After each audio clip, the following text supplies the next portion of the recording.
Professor David, you had some optimistic projections as early as 2 weeks ago. If trends hold for the COVID numbers until the middle of February, is that holding? Well, it's still holding, Robbie. The trends are medyo up and down.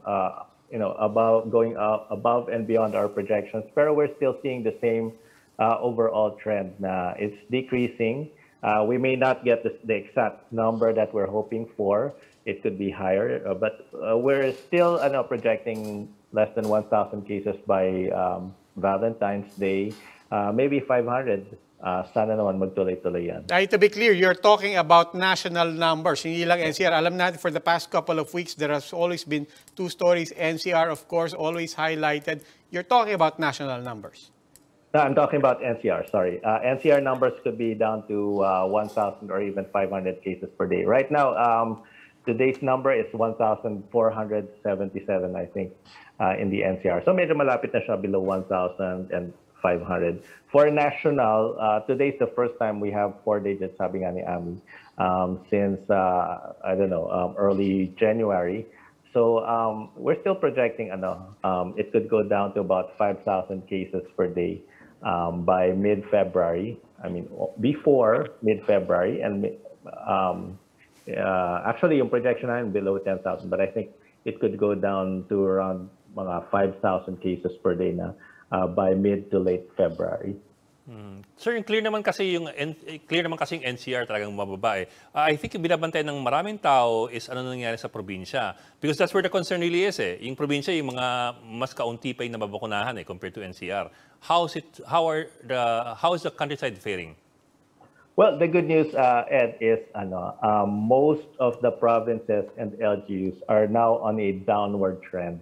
Most. Kasi alam naman natin, hindi sabay-sabay yung trend. It started in NCR, and then like a wave, it propagated outward. So, una nadama yung Calabarzon and Central Luzon. So, kung sino yung unang nagkaroon ng surge, sila rin yun usually unang nagkakaroon ng recovery or downward trend. And right now, we're seeing I think all of Luzon is on a downward trend, meaning nag-peak na sila.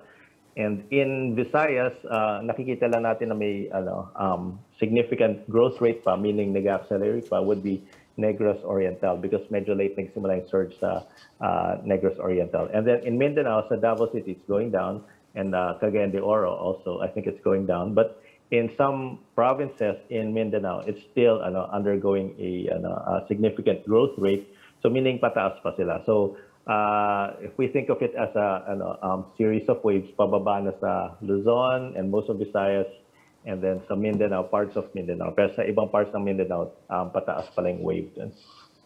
You're of course also tracking yung facilities natin. I mean, what are the numbers telling us with regards to how hospitals and our resources there are being used?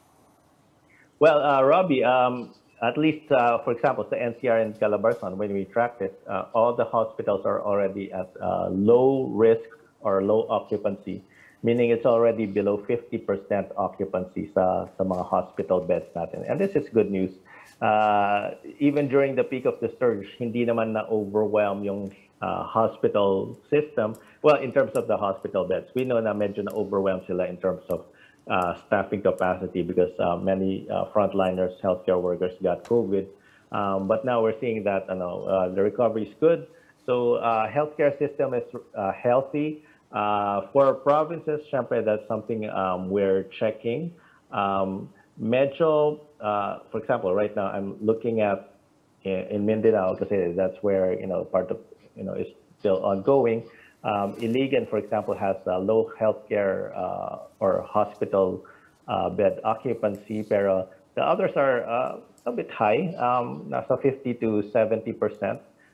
That includes Cagayan de Oro and General Santos, and then Zamboanga City, 74%. So, but siguro, I mean, relatively high, but not as bad as last year's surge.